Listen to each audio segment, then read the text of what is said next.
Good morning बच्चों। Electric charges and field की एक नेक्स्ट वीडियो में फिर आपके सामने हूं एक बहुत बेहतरीन से टॉपिक को लेकर। और हम स्टार्ट करेंगे आज जिस टॉपिक से, उस टॉपिक का नाम है torque. Torque on an electric dipole. Torque on an electric dipole यानी एक इलेक्ट्रिक डाइपोल के ऊपर हमें टॉर्क देखना है। और ये डाइपोल रखा कहां है? ये एक यूनिफॉर्म इलेक्ट्रिक फील्ड के अंदर डाइपोल रखा हुआ है। तो हमें टॉर्क निकालना है एक डाइपोल के ऊपर, और डाइपोल कहां रखा है? यूनिफॉर्म इलेक्ट्रिक फील्ड के अंदर। तो सबसे पहले हम ये जाने यूनिफॉर्म इलेक्ट्रिक फील्ड होता कैसा। यूनिफॉर्म का मतलब क्या होता है? एक समान, एक जैसा। एक समान या एक जैसा इलेक्ट्रिक फील्ड हम पैरेलल लाइन से शो करेंगे। क्यों? क्योंकि parallel lines uniform electric field को शो करती हैं, क्योंकि वो हमेशा इक्वल डिस्टेंस पे होती हैं, ठीक, और एक जैसी होती है, इक्वल डिस्टेंस पे हैं। तो ये यूनिफॉर्म इलेक्ट्रिक फील्ड का हमने आपको एक्सपोजर दे दिया इन पैरेलल लाइन से। देखिए यहां पर बेटा एक डाइपोल रखा हुआ है, इसका नाम लिख देते हैं। ये ए है, ये बी है। ये हमारा एक ए बी डाइपोल रखा हुआ है, ठीक है। और ये डाइपोल बेसिकली मान लेते हैं थीटा एंगल बना रहा है। यहां थीटा एंगल बना रहा है इलेक्ट्रिक फील्ड के साथ। ये देखिए थीटा एंगल बना हुआ, ठीक। और इलेक्ट्रिक फील्ड लाइंस बाहर की तरफ निकल रही हैं, ठीक है। हमें इस डाइपोल के ऊपर टॉर्क निकालना। तो सबसे पहले हम टॉर्क समझ लें। टॉर्क समझने के लिए एक बहुत अच्छा एग्जाम्पल है। कभी आप गए होंगे पार्क में तो आपने देखा होगा छोटे बच्चे एक झूला झूलते हैं, सी शॉ, ठीक। एक बच्चा एक तरफ बैठता है, एक दूसरा बच्चा दूसरी तरफ बैठता, और एक पर्टिकुलर बीच में मिडिल पॉइंट होता, उसके अबाउट ऐसा रोटेशन होता है इस तरीके से। तो जब मान लीजिए ये मार्कर है, इस पर एक फोर्स इधर लग रहा है और एक फोर्स नीचे की तरफ लग रहा है, तो एक फोर्स इसको क्लॉकवाइज घुमाएगा और एक फोर्स एंटी क्लॉकवाइज घुमाएगा, ठीक है। तो यहां पर बेसिकली क्या बनेगा? टॉर्क बनेगा। जब कोई बॉडी अपनी एक्सिस के अबाउट घूमती है, ठीक है, एक फिक्स एक्सिस ऑफ रोटेशन के अबाउट मूवमेंट शो करती है अपोजिट फोर्सेस के लगने से, यानी एक क्लॉकवाइज एक एंटी क्लॉकवाइज, तो वहां पर टॉर्क लगता है, ठीक है। उसे हम टॉर्क बोलते हैं, ठीक है, क्लियर। अब देखिए यहां पर बेसिकली अगर हम प्लस क्यू चार्ज पे देखें तो आपको पता है, मैंने बताया था इलेक्ट्रिक फील्ड में कि कितना इलेक्ट्रोस्टैटिक फोर्स लगता है किसी चार्ज के ऊपर, क्यू ई। भूल गए आप? उस चींटी वाले चार्ज के ऊपर क्यू नॉट ई बाहर की तरफ फोर्स लगता था, बाहर की तरफ। और यहां पर भी क्यू ई लगेगा। चूंकि ये नेगेटिव है तो इसके ऊपर नेगेटिव चार्ज लगेगा, और इसके ऊपर पॉजिटिव चार्ज लगेगा क्योंकि पॉजिटिव चार्ज है। अब देखो यहां पर अपोजिट फोर्सेस लग रहे हैं, तो एक अगर इसको क्लॉकवाइज में लेकर जाएगा, एक तो दूसरा एंटी क्लॉकवाइज में लेकर जाएगा। मान लें अगर ये क्लॉकवाइज में लेकर आएगा इसको, तो ये एंटी क्लॉकवाइज में लेके जाएगा, तो ये अपने एक्सिस के अबाउट रोटेट करेगा, तो इसके ऊपर टॉर्क लगेगा, ठीक। अच्छा, टॉर्क का फॉर्मूला क्या होता है? Torque is defined as force into perpendicular distance, force into perpendicular distance, clear? ये बोलेंगे। अब देखिए यहां पर बेसिकली हमारा फोर्स कितना लग रहा है। अगर हम फोर्स देखें तो फोर्स क्यू लग रहा है यहां पर, ठीक है। और यहां पर कितना लग रहा है? यहां पर माइनस का क्यू लगेगा। तो चूंकि दोनों का मैग्नीट्यूड सेम है तो हम कोई भी फोर्स ले सकते हैं एक। ये देखिए हमने फोर्स ले लिया क्यू। अच्छा, परपेंडिकुलर डिस्टेंस क्या है? ये है परपेंडिकुलर डिस्टेंस, क्योंकि इस डाइपोल का जो मूवमेंट होगा वो या तो क्लॉकवाइज होगा या एंटी क्लॉकवाइज होगा। तो ये बेटा परपेंडिकुलर डिस्टेंस है, कौन सी? B C. ये थीटा एंगल है तो ये भी हमारा थीटा हो जाएगा, ठीक। अगर हम यहां से परपेंडिकुलर डिस्टेंस निकालना चाहें तो परपेंडिकुलर डिस्टेंस निकाल सकते हैं। हमने ट्राइंगल ले लिया एबीसी, और इस एबीसी ट्राइंगल में हमने क्या ले लिया? Sine theta. साइन थीटा क्या होता है? Perpendicular upon hypotenuse. तो परपेंडिकुलर हमारा है बीसी, जो कि परपेंडिकुलर डिस्टेंस है, और 90 है ना ये बेटा। 90 के सामने क्या होता है? हाइपोटेनस। और आप जानते हो डाइपोल की लेंथ कितनी होती है? 12 होती है, ठीक है। डाइपोल की लेंथ कितनी होती है? 12। तो ये हो जाएगा 12। तो अगर हम BC यहां पर निकालें जो कि परपेंडिकुलर डिस्टेंस है BC, तो 12 को उधर मल्टीप्लाई कर लोगे तो ये आएगा QE into 2L sign theta. ये आएगी हमारी परपेंडिकुलर डिस्टेंस।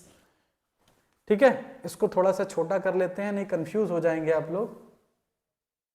यहां पर आप कंफ्यूज ना हो,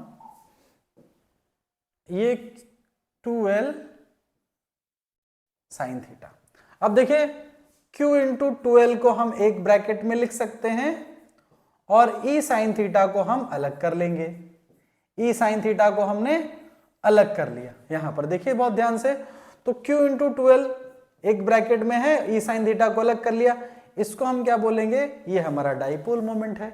हम लोग पहले पढ़ चुके हैं डाइपोल मोमेंट कैसे पढ़ा था। इलेक्ट्रिक का मतलब क्या होता है, चार्ज, डाई का मतलब 2, पोल का मतलब एंड्स। अगर चार्ज दो एंड्स पे है तो क्या बनाएंगे, डाइपोल बनाएंगे। तो Q इंटू 2L को हम लिख सकते हैं P, और ये E है और ये साइन थीटा। क्लियर। तो ये हमारा टॉर्क बनता है यूनिफॉर्म इलेक्ट्रिक फील्ड में डाइपोल की ऊपर। ठीक है, जब किसी डाइपोल को हम प्लेस करते हैं यूनिफॉर्म इलेक्ट्रिक फील्ड में तो इतना टॉर्क बनता है PE साइन थीटा। इसका वेक्टर फॉर्म बहुत एग्जाम में पूछा जाता है, थोड़ा सा हम देख लें वेक्टर फॉर्म। नेक्स्ट स्लाइड पे चलते हैं।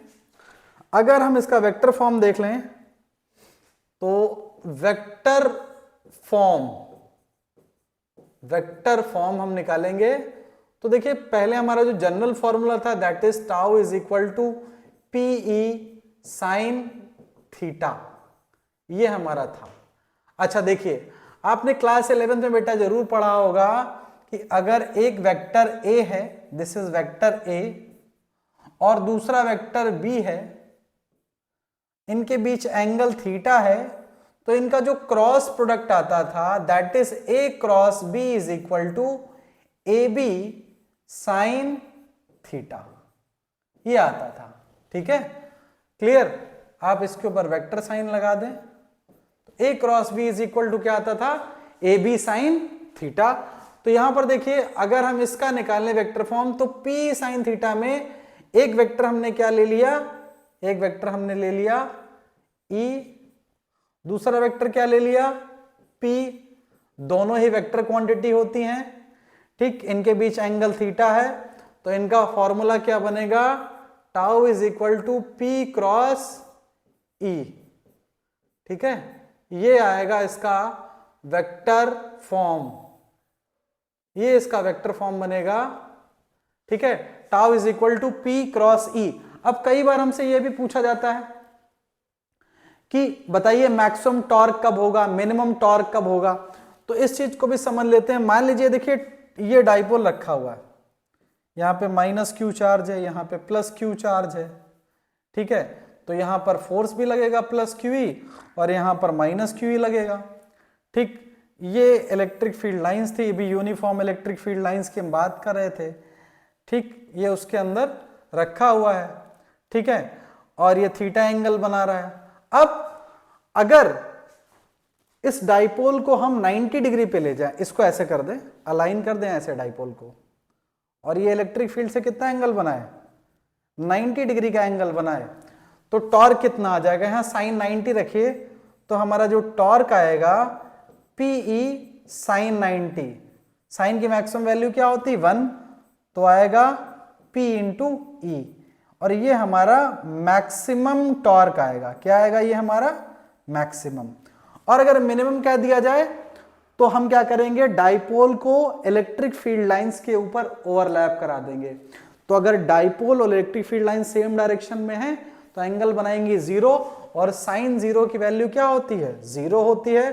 तो उस केस में हमारा टॉर्क क्या हो जाएगा, मिनिमम हो जाएगा।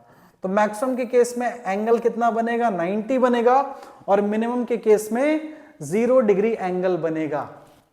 ठीक है, तो इस तरीके से हमने ये अपना टॉपिक कंप्लीट कर लिया। ये देखिए यहां पर साफ साफ लिखा हुआ है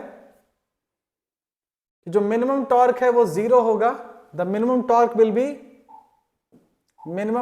B 0 and the maximum torque will be P, maximum torque हो जाएगा P। क्लियर। यहां पर देखिए थोड़ा सा स्लाइड को स्क्रॉल करते हैं हम लोग, आगे चलते हैं। देखिए लिखा हुआ है dipole is in stable equilibrium in uniform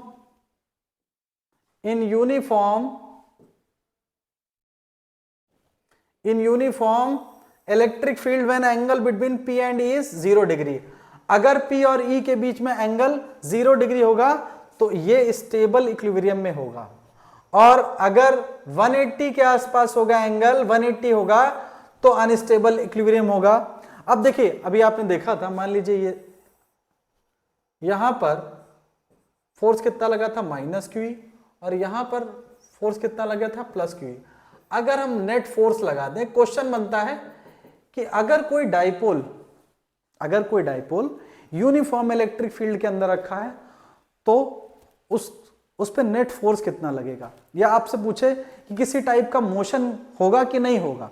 भाई डाइपोल मूव कर सकता नहीं कर सकता, मोशन होगा नहीं होगा। तो आंसर इसका यहां पर है कि देखिए डाइपोल के एक सिरे पर +QE चार्ज है, दूसरे सिरे पर -QE चार्ज है, तो नेट चार्ज हम निकालेंगे तो -QE +QE, नेट जो हमारा फोर्स है वो 0 निकलेगा। जब बेटा फोर्स ही नहीं लगा तो मोशन नहीं होगा डाइपोल का।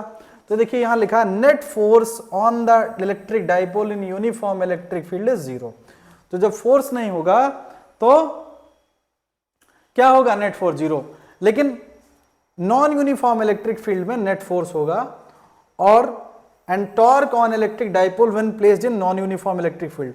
अगर नॉन यूनिफॉर्म इलेक्ट्रिक फील्ड में डाइपोल रखा हुआ है तो कुछ फोर्स लगेगा, लेकिन यूनिफॉर्म इलेक्ट्रिक फील्ड में आपके सामने है। तो इस तरीके से हम लोगों ने torque acting on the dipole placed in uniform electric field complete कर लिया। बच्चों आप फिजिक्स में मेरे साथ जुड़े रहिए, अगले टॉपिक में हम काफी न्यूमेरिकल्स के साथ आएंगे और आपको डिफरेंट टॉपिक पर इलेक्ट्रिक चार्जेस एंड फील्ड के न्यूमेरिकल्स कराएंगे। और आप हमारे चैनल को सब्सक्राइब करिए। Thank you very much.